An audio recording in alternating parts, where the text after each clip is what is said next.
আমার প্রিয় ও স্নেহের 2024 সালের নতুন বছরে ষষ্ঠ শ্রেণীর ছাত্রছাত্রী বন্ধুরা, আশা করি তোমার সবাই ভালো আছো। আজ আমরা যে বিষয় আমার প্রিয় ও স্নেহের 2024 সালের নতুন বছরে ষষ্ঠ শ্রেণীর ছাত্রছাত্রী বন্ধুরা, আশা করি তোমার সবাই ভালো আছো। আজ আমরা যে বিষয়টি নিয়ে আলোচনা করব, ষষ্ঠ শ্রেণীর সেকেন্ড সামেটিভ অর্থাৎ দ্বিতীয় পর্যায়ক্রমিক মূল্যায়নের ভূগোলের সিলেবাস, প্রশ্ন কাঠামো এবং নমুনা প্রশ্নপত্র নিয়ে। প্রথমে তোমরা সিলেবাসে দেখে নাও কী কী বিষয় তোমাদের সেকেন্ড সামেটিভ অর্থাৎ দ্বিতীয় পর্যায়ক্রমিক মূল্যায়নে থাকবে। দ্বিতীয় পর্যায়ক্রমিক মূল্যায়নের ক্ষেত্রে ফুল মার্কস সময় তোমাদের 25, আর সময় তোমায় থাকবে 50 মিনিট। তোমায় থাকবে জল, স্থল, বাতাস, বরফে ঢাকা মহাদেশ, আবহাওয়া ও জলবায়ু, ভারতের থেকে থাকবে ভারতের জলবায়ু, মাটি, স্বাভাবিক উদ্ভিদ, অরণ্য ও বন্যপ্রাণী। তাহলে তোমরা সিলেবাসটা দেখে নাও। এবার আমরা নমুনা প্রশ্নপত্রটা দেখে নেব। দেখো, সরাসরি স্ক্রিনে কিন্তু তোমরা ষষ্ঠ শ্রেণীর সেকেন্ড সামেটিভ অর্থাৎ দ্বিতীয় পর্যায়ক্রমিক মূল্যায়নের ভূগোলের কোশ্চেনটা দেখতে পাচ্ছ। ফুল মার্কস তোমাদের রয়েছে 25, আর সময় তোমাদের রয়েছে 50 মিনিট। একের দাগে রয়েছে সঠিক উত্তর নির্বাচন করে লেখো যে কোনো 6টি। প্রতিটি প্রশ্নের মান 1 করে 1 × 6 = 6। প্রথম, পৃথিবীতে প্রথম প্রাণের সৃষ্টি হয়েছিল জলে, ভূমিতে, মাটির নিচে না বাতাসে? উত্তর হবে জলে। পরের প্রশ্ন, সূর্যের অতিবেগুনি রশ্মির ক্ষতিকার প্রভাব থেকে জীবকুলকে রক্ষাকারী ওজোন স্তর আছে ট্রোপোস্ফিয়ারে, স্ট্র্যাটোস্ফিয়ারে, আয়নোস্ফিয়ারে না এক্সোস্ফিয়ারে? উত্তর হবে স্ট্র্যাটোস্ফিয়ারে। পরের প্রশ্ন, আন্টার্কটিকার একটি স্বাভাবিক উদ্ভিদ হল পাইন, শাল, মস না সেগুন? উত্তর হবে মস। প্রশ্ন, বৃষ্টিপাতের পরিমাণ মাপা হয় যার সাহায্যে? থার্মোমিটার, রেন গজ, হাইগ্রোমিটার না অ্যানিমোমিটার? উত্তর হবে রেন গজ। প্রশ্ন, যে পদ্ধতিতে আগত সৌররশ্মি ভূপৃষ্ঠকে উত্তপ্ত করে তা হলো বিকিরণ, পরিবহন, পরিচলন না ঘনীভবন? উত্তর হবে বিকিরণ। প্রশ্ন, পৃথিবীর সর্বাধিক বৃষ্টিবহুল অঞ্চল হলো বেঙ্গালুর, সিমলা, মৌসিমরাম, দিল্লি? উত্তর হবে মৌসিমরাম। প্রশ্ন, ক্রান্তীয় পর্ণমোচী উদ্ভিদের একটি উদাহরণ হলো ফার, ক্যাকটাস, পলাশ, গরান? উত্তর হবে পলাশ। তন্তু জাতীয় ফসল হলো ধান, গম, কফি না কার্পাস? উত্তর হবে কার্পাস। 2-এর 1-এর দাগে রয়েছে শূন্যস্থান পূরণ করো যে কোনো একটি প্রশ্নের মান 1। প্রথম, বায়ুমণ্ডলের সবচেয়ে নিচের স্তর ড্যাশ? উত্তর লিখবে ট্রোপোস্ফিয়ার। পরের প্রশ্ন, সমুদ্র উপকূলের লবণাক্ত জলাভূমিতে ড্যাশ উদ্ভিদ জন্ম? উত্তর লিখবে ম্যানগ্রোভ। পরের প্রশ্ন, পাহাড়ি অঞ্চলে মাটির ক্ষয় রোধে ধাপ কেটে চাষের পদ্ধতি হলো ড্যাশ? উত্তর লিখবে ধাপ চাষ। পরে হচ্ছে শুদ্ধ না অশুদ্ধ লেখো প্রশ্নের মান 1। প্রথম, উচ্চচাপ থেকে নিম্নচাপের দিকে বায়ু প্রবাহিত হয়? উত্তর হবে ঠিক, তাহলে আমরা শুদ্ধ লিখব। পরে তোমাদের রয়েছে 2-এর 3-এর দাগে এক কথায় উত্তর দাও। প্রশ্নের মান 1 করে 1 × 2 = 2। বায়ুর চাপ মাপা হয় কোন যন্ত্রের সাহায্যে? উত্তর লিখবে ব্যারোমিটার। প্রশ্ন, পশ্চিমবঙ্গের জলবায়ু কী প্রকৃতির? উত্তর লিখবে উষ্ণ আর্দ্র প্রকৃতির। প্রশ্ন, ভারতের মূল ভূখণ্ডের দক্ষিণতম বিন্দু কোনটি? উত্তর লিখবে কন্যাকুমারিকা। পরে রয়েছে 3-এর দাগে নিচের প্রশ্নগুলির অনধিক 30 শব্দের মধ্যে উত্তর দাও যে কোনো দুটি। প্রতিটি প্রশ্নের মান 2 করে 2 × 2 = 4। প্রথম, অ্যালবেডো কাকে বলতে? লিখবে আগত সৌর বিকিরণের 49% ভূপৃষ্ঠকে উত্তপ্ত করতে পারে না। এর 35% মেঘের গায়ে সূর্যকিরণ ধূলিকণা মেঘের গায়ে ধাক্কা খেয়ে মহাশূন্যে ফিরে যায়। এই ফিরে যাওয়া সূর্যকিরণকে অ্যালবেডো বলে। বলছে বিকিরণ প্রক্রিয়া কাকে বলে? যে প্রক্রিয়াতে তাপ কোনো জোর মাধ্যম ছাড়াই তুলনামূলক উষ্ণ স্থান থেকে অন্য কোনো শীতল স্থানে সঞ্চালিত হয় সেই পদ্ধতিকে বিকিরণ প্রক্রিয়া বলে। এই প্রক্রিয়াতে সূর্য থেকে আগত আলোকরশ্মি সরাসরি বায়ুমণ্ডলকে উত্তপ্ত না করে প্রথমে ভূপৃষ্ঠে এসে পৌঁছায় এবং ভূপৃষ্ঠ থেকে তড়িৎ চুম্বকীয় তরঙ্গরূপে বিকিরিত হয়ে বায়ুমণ্ডলকে উত্তপ্ত করে।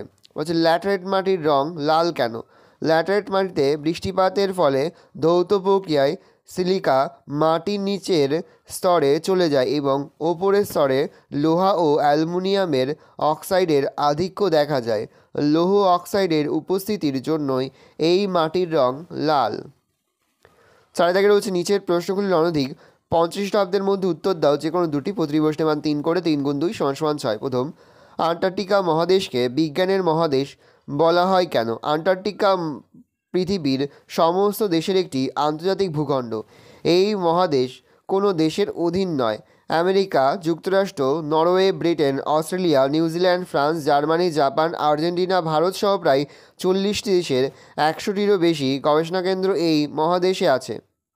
সারা পৃথিবীর বিজ্ঞানীরা এই মহাদেশের প্রাকৃতিক পরিবেশ, আবহাওয়া, জলবায়ু, খনিজ সম্পদ প্রভৃতি বিষয়ে গবেষণা করেছেন। 1951 সালের আন্তর্জাতিক চুক্তি অনুসারে পৃথিবীর যে কোনো দেশ এই মহাদেশে সব রকম বৈজ্ঞানিক গবেষণার সুযোগ পাবে, কিন্তু সব পরিকল্পনা ও গবেষণা শান্তির উদ্দেশ্যে হতে হবে। এখনকার প্রাকৃতিক সম্পদের ওপর কোনো দেশের নিজস্ব অধিকার থাকবে না। সব দেশকেই এই মহাদেশের জীববৈচিত্র্য রক্ষা করার জন্য দায়িত্ব পালন করতে হবে। এই সকল কারণে আন্টার্কটিকা মহাদেশকে বিজ্ঞানের মহাদেশ বলা হয়।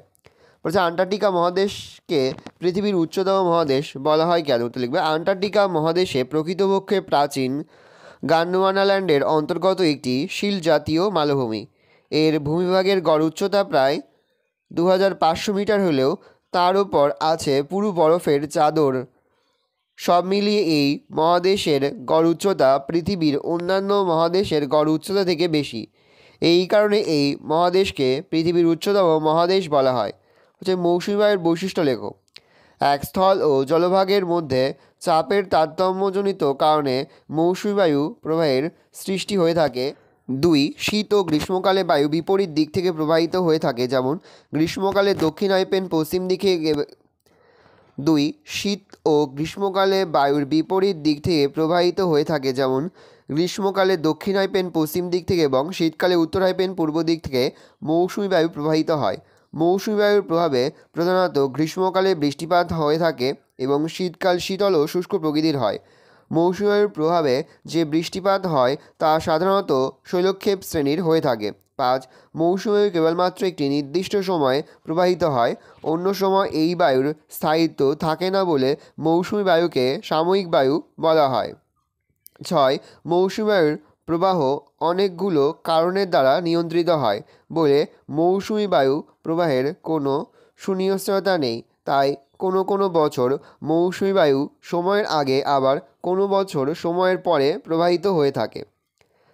5 থেকে নিচের প্রশ্নগুলির অনধিক 80 শব্দের মধ্যে উত্তর দাও। যে কোনো একটি প্রশ্নের মান 5। জলচক্র বলতে কী বোঝো? তার সঙ্গে বিশ্ব উষ্ণায়ন কাকে বলে? বলে দিলে জল যে সবসময় তরল পদার্থ হিসাবে পৃথিবীতে পাওয়া যায় এমন নয়। কখনো মেঘ, কখনো জমাট বাঁধা বরফ, কখনো জলীয় বাষ্প, কখনো বৃষ্টি, শিলাবৃষ্টি, আবার কখনো তুষারপাত, শিশির, সিল্ট, এরকম বিভিন্ন রূপেই জল আছে। তাই কঠিন থেকে তরল, তরল থেকে গ্যাসীয়, গ্যাসীয় থেকে তরলে পরিণত হয়ে চক্রাকার আবর্তনের মাধ্যমে পৃথিবীতে জলের পরিমাণ অটুট থাকে। এই প্রক্রিয়াকে জলচক্র বলে। পৃথিবীর বেশিরভাগ জায়গা নিয়েই জলচক্র সম্পন্ন হয়। সূর্যের তাপে জল বাষ্পীভূত হয়ে বায়ুমণ্ডলের ধূলিকণাকে আশ্রয় করে মেঘ রূপে আকাশে ভেসে বেড়ায় এবং বৃষ্টি রূপে ঝরে পড়ে। এই ঝরে পড়া জল আবার বাষ্পীভূত হয়, উঁচু পার্বত্য জল জমে বরফ হয়। প্যারাচেঞ্জগুলি বাতাসে কার্বন ডাইঅক্সাইড, সালফার ডাইঅক্সাইড ইত্যাদি গ্যাস বেড়ে গেলে সেগুলো আবরণ পৃথিবী থেকে বেরিয়ে যাওয়ায় তাপকে আটকে দেয়, ফলে পৃথিবী বা বিশ্বের উষ্ণতা বাড়তে থাকে। এই ঘটনা হলো বিশ্ব উষ্ণায়ন। এটা বিশ্ব উষ্ণায়ন হবে। পড়েছে এটা উষ্ণতা হবে অশ্রু মূর্ধন্যশয় নয়। উষ্ণতার তারতম্যের ভিত্তিতে বায়ুমণ্ডলের স্তর বিন্যাস করে এবং প্রতিটি স্তরের সংক্ষিপ্ত পরিচয় দাও। বায়ুমণ্ডলের স্তরবিন্যাস সম্পর্কে আলোচনা করো। ভূপৃষ্ঠ থেকে ওপরের দিকে বায়ুমণ্ডলের বিস্তার আনুমানিক 10,000 কিমি হলেও বায়ুমণ্ডলীয় উপাদানের প্রায় 97% পদার্থ আছে ভূপৃষ্ঠ থেকে 29 কিলোমিটারের মধ্যে। বায়ুমণ্ডলের এই অংশে পৃথিবীর মাধ্যাকর্ষণ শক্তির প্রভাব সবচেয়ে বেশি কার্যকরী থাকে। এখানে বায়ুর ঘনত্ব অধিক। ভূপৃষ্ঠের ঊর্ধ্বে উষ্ণতা হ্রাস ও বৃষ্টির সংযোগস্থলকে বায়ুমণ্ডলের বিচ্ছেদতল ধরে বায়ুমণ্ডলকে 6টি স্তরে ভাগ করা হয়েছে। ট্রোপোস্ফিয়ার।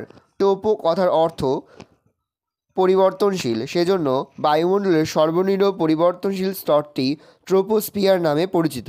নিরক্ষীয় অঞ্চলে এর উচ্চতা 18 কিমি পর্যন্ত এবং 2 মেরুতে এর উচ্চতা কমে 8 কিমি পর্যন্ত। বৈশিষ্ট্য: বায়ুমণ্ডলের মোট গ্যাসীয় ভরের 75% এই স্তরে বর্তমান। 2, জলীয় বাষ্প, ধূলিকণা, মেঘ, ঝড়, বৃষ্টিপাত প্রভৃতির উপস্থিতির জন্য আবহাওয়া ও জলবায়ুর সমস্ত ঘটনা এই স্তরে ঘটে। এজন্য বায়ুমণ্ডলের এই অংশকে ক্ষুব্ধমণ্ডল বলে। 2, স্ট্র্যাটোস্ফিয়ার। ট্রোপোজের ঊর্ধ্বে 18 থেকে 50 কিমি পর্যন্ত বিস্তৃত বায়ুমণ্ডলের এই স্তরটি স্ট্র্যাটোস্ফিয়ার নামে পরিচিত। বৈশিষ্ট্য: এই স্তরের উচ্চতা বৃদ্ধির সাথে সাথে উষ্ণতা বৃদ্ধি পায়। এই স্তরের নিম্ন সীমানায় উষ্ণতা যেখানে 80 ডিগ্রি সেন্টিগ্রেড, সেখানে এর ঊর্ধ্ব সীমানায় উষ্ণতা বেড়ে দাঁড়ায় 80 ডিগ্রি সেন্টিগ্রেড। 2. এই স্তরে বায়ুপ্রবাহ, মেঘ, ঝড়, বৃষ্টিপাত হয় না বলে এই স্তরটি শান্তমণ্ডল নামে পরিচিত।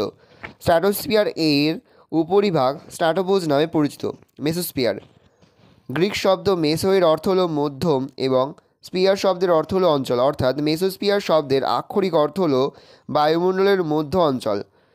স্ট্র্যাটোপোজের ঊর্ধ্বে 50 থেকে 80 কিমি উচ্চতা পর্যন্ত বায়ুমণ্ডলের অংশকে মেসোস্ফিয়ার বলা হয়। বৈশিষ্ট্য: বায়ুমণ্ডলের এই স্তরে বৃদ্ধির সাথে সাথে উষ্ণতা হ্রাস পায় এবং ঊর্ধ্ব সীমানায় উষ্ণতা কমে দাঁড়ায় 90 ডিগ্রি সেন্টিগ্রেড। এই স্তরে বায়ুর চাপ অনেক কমে যায়। 3. উল্কাপিণ্ড এই স্তরে পুড়ে ছাই হয়ে যায়।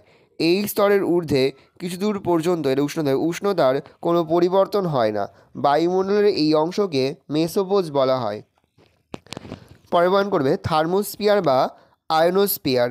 মেসোস্ফিয়ারের ঊর্ধ্বে 500 কিমি উচ্চতা পর্যন্ত বিস্তৃত অঞ্চল থার্মোস্ফিয়ার নামে পরিচিত। বৈশিষ্ট্য: এই স্তরে বস্তুকণা আয়নিত অবস্থায় থাকে বলে বেতার তরঙ্গ এই স্তর থেকে পৃথিবীতে ফিরে আসে। 2. এই স্তরে শক্তিশালী ইলেকট্রন ও প্রোটনের সংঘর্ষে এক ধরনের আলোকরশ্মি বিচ্ছুরিত হয়, যা সুমেরুতে সুমেরুপ্রভা এবং কুমেরুতে কুমেরুপ্রভা নামে পরিচিত। 5. এক্সোস্ফিয়ার। থার্মোস্ফিয়ার বা আয়নোস্ফিয়ারের ঊর্ধ্বে 500 থেকে 750 কিমি উচ্চতা পর্যন্ত এই স্তরটি বিস্তৃত আছে। বৈশিষ্ট্য: 1. উচ্চতা বৃদ্ধির সাথে সাথে এই স্তরের উষ্ণতা দ্রুত হারে বৃদ্ধি পায়। 2. এই স্তরে হাইড্রোজেন ও হিলিয়াম গ্যাসের প্রাধান্য বেশি থাকে। 6. ম্যাগনেটোস্ফিয়ার। এক্সোস্ফিয়ারের বাইরে পৃথিবীর বায়ুমণ্ডলকে বেষ্টন করে যে চুম্বকীয় স্তর অবস্থান করে তাকে ম্যাগনেটোস্ফিয়ার বলা হয়। উল্লেখ্য, এটি বায়ুমণ্ডলের সর্বশেষ স্তর। বৈশিষ্ট্য: এই স্তরে পৃথিবীর মাধ্যাকর্ষণ শক্তির প্রভাব নেই বললেই চলে। 2. ইলেকট্রন প্রোটন এর প্রাধান্য লক্ষ্য করা যায়। 3. এই স্তরটি একটি চৌম্বক স্তর বা চৌম্বক ক্ষেত্র হিসেবে বায়ুমণ্ডলের বহিমণ্ডলে অবস্থান করছে। ভালো করে দেখে নাও, এই রয়েছে টোটাল তোমাদের সেকেন্ড সামেটিভ অর্থাৎ দ্বিতীয় পর্যায়ক্রমিক মূল্যায়নের ষষ্ঠ শ্রেণীর জিওগ্রাফির কোশ্চেন পেপার। ভালো তোমরা কোশ্চেন পেপারটা দেখে নাও। আশা করি ভিডিওটা ভালো লেগেছে। ভিডিওটা ভালো লাগলে ভিডিওকে লাইক করতে ভুলবে না। আর আমার চ্যানেল নতুন হওয়া লাল কালার সাবস্ক্রাইব প্রেস করে পাশে বেল আইকনটা প্রেস করে যখন নতুন করে ভিডিও আপলোড করি সবার ফার্স্ট নোটিফিকেশন তোমরা পেয়ে যাও। আর এই ভিডিওটি তোমার বন্ধু বান্ধবী আত্মীয়স্বজন সবার মধ্যে কিন্তু অনেক শেয়ার করতে, যারা বছর ষষ্ঠ শ্রেণীতে পড়ছে।